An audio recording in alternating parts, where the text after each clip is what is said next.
This is the Army-Navy Screen Magazine Cutting Room, where combat film taken by Army, Navy, and Marine cameramen comes in from battlefronts all over the world. The Marine Staff Sergeant with the Expert Medal is 22-year-old Norman Hatch from Boston, Massachusetts. Sergeant Hatch went in with the first wave on the landing at Tarawa, armed with a pistol and a hand camera, and brought back a film record of the fighting on that island that looks as though it had been taken through a front-line gun sight. Let me see that a second. You know, that's the best brand of combat film I've ever seen. Hey, that's okay. When an Army man says that to a Marine brother, he means it. Oh, it was just luck. You mean guts. Well, it didn't take any more guts than you fellows had when you went in on Kiska. Well, we had plenty of camera and plenty of film in Kiska, but we did apps. How many cameras did you take in with you? Took in 3 IMO hand cameras. Poodle Urkel got his camera wet the first day. Yeah, that left us with 2 cameras, Kelly's and mine. We took in about 5,000 feet of film, and I only shot at 2,000. Only 2,000? Well, that's all. I picked my shots. Did you shoot much film on the ship? Well, I've got a cut reel over here. Do you want to see it? Yeah, all I don't know is what I've seen in the newsreel. We shot some stuff on the way over, and the Navy boys shot some stuff on the wagons. This is a shot of the task force underway. I was trying to save film, but it was my first big job, and there were a couple of pictures I had to take. On the last day out, Father Francis Kelly celebrated Mass.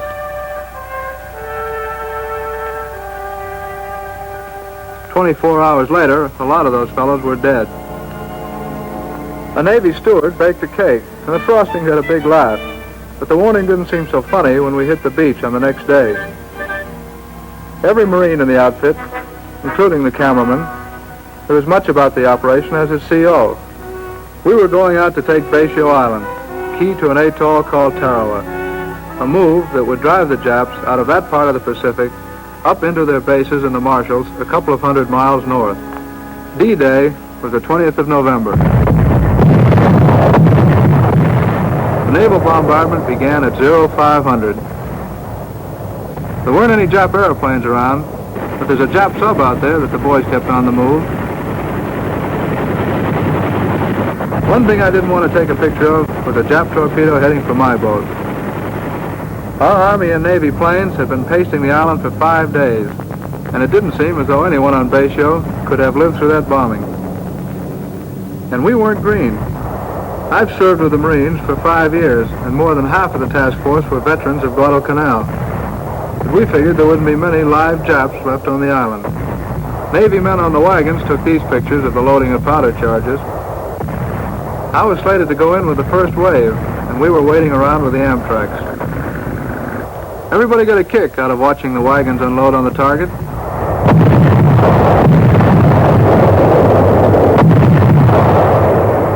"2,800 tons of bombs and shells hit the beaches and cut through the pounds like a whipsaw.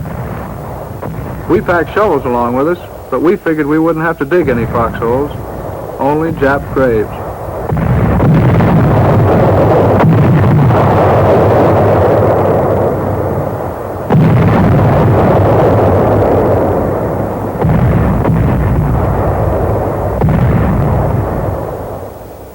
There was a heavy smoke coming off the island, carried along by an easterly breeze.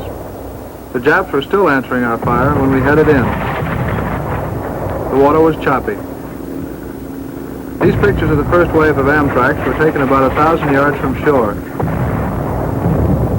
We were heading straight in for the bloodiest operation in the history of the Marine Corps, but we still thought it was going to be a picnic.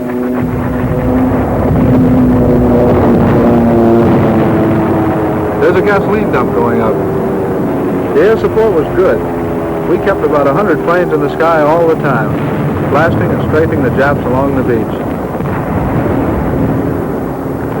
Then the Higgins boat snagged on a reef, and the Japs began to get our range and the range of the Amtraks. We had to get out and wade about 400 yards through terrific crossfire. The sniper was firing at me when I got those shots. These shots were made a few minutes after the landing. The guys were hugging the beach, trying to get their wind after the 400-yard push. It wasn't going to be any 24-hour operation. There were plenty of Japs on the island, and they decided to die there.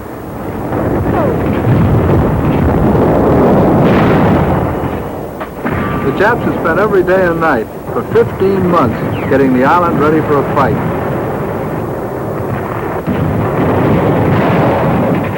The top of that blockhouse was about 15 feet wide.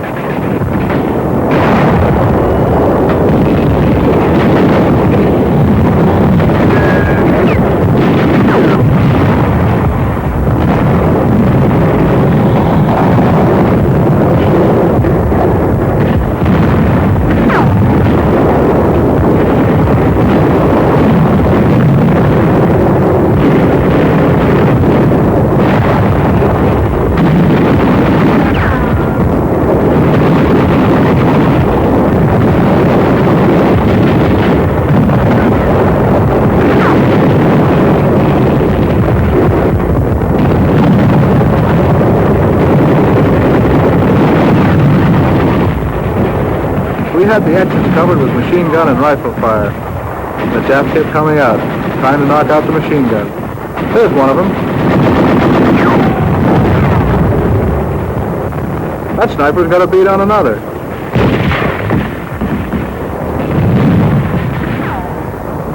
There's a squad of them. Boy, it was hot that day, and was I sweating.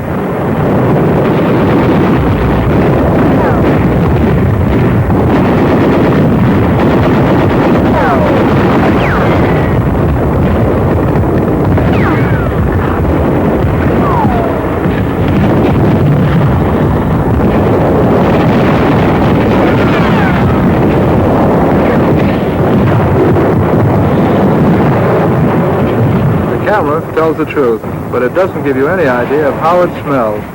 And the smell on that island was bad.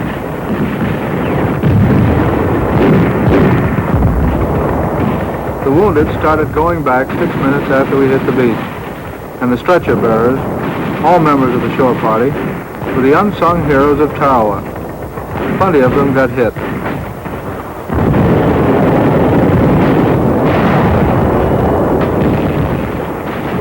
Stretcher bearers loaded the wounded onto rubber rafts and pushed them out to the Higgins boats off the reef. That was the only way of getting them out. They couldn't load them on at the pier because of the snipers. We lost more than 1,000 Marines. More than 2,000 of our men were wounded. I'd served with the outfit for 15 months, and I knew a lot of them. On the third day, that Marine, the one without the helmet, was souvenir hunting when he found a couple of Japs in that foxhole. The Japs lost 5,700 men. Imperial Japanese Marines defending an island that wasn't 2 miles square. That gives you an idea of how important Tarawa was in their plans. It was the stiffest price they've ever paid, and one of their greatest defeats. We call those two the brothers.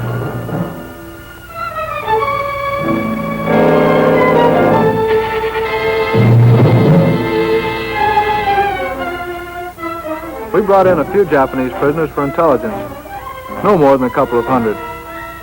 That sniper was nearly 6 feet tall. The prisoners had to be stripped to keep them from concealing weapons, and they'd hide a weapon anywhere. They were sullen and still hoped up over the idea that they were supermen, even after they'd been captured. The Koreans were different. They were men whose country had been captured by the Japanese, and the Japs brought them out to Tarawa to work as slaves. When we got back to Pearl Harbor, they told us that in Cairo, Roosevelt, Churchill, and Chiang Kai-shek had guaranteed Korea her independence on the same day that we saved these Koreans from the Japanese. I took these pictures the day before Thanksgiving.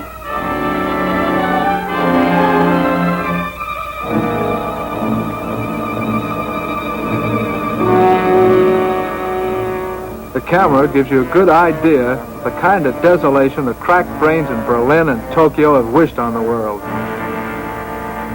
The wrecked Jap equipment we found has been brought in from all over. China, Malaya, Burma, Manchukuo, They had that 2x4 island loaded down with the loot from every country they've overrun.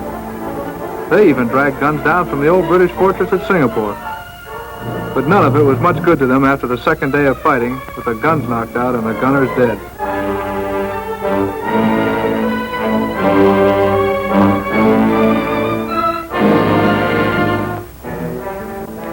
There's a kitten I found in the tracks of a Jap tank. The smell of water brought her out. That's me giving her the water. The other cameraman took the picture. The men got around to taking freshwater baths on the third day, and boy, they needed them. Seabees were already working on the 2 bomber strips on the island, and on the 4th day, Tarawa began to function as an advanced air base. Ensign Bill Kelly of Newcastle, Pennsylvania, brought the first plane in. Everybody got around to watch the flag go up. A lot of good guys from the outfit weren't there anymore. I'm glad I got these pictures, because when you remember the roaches you've been fighting and the things they represented, and when you saw the flag go up and remembered the freedoms that flag stood for, you knew you were in on a good thing.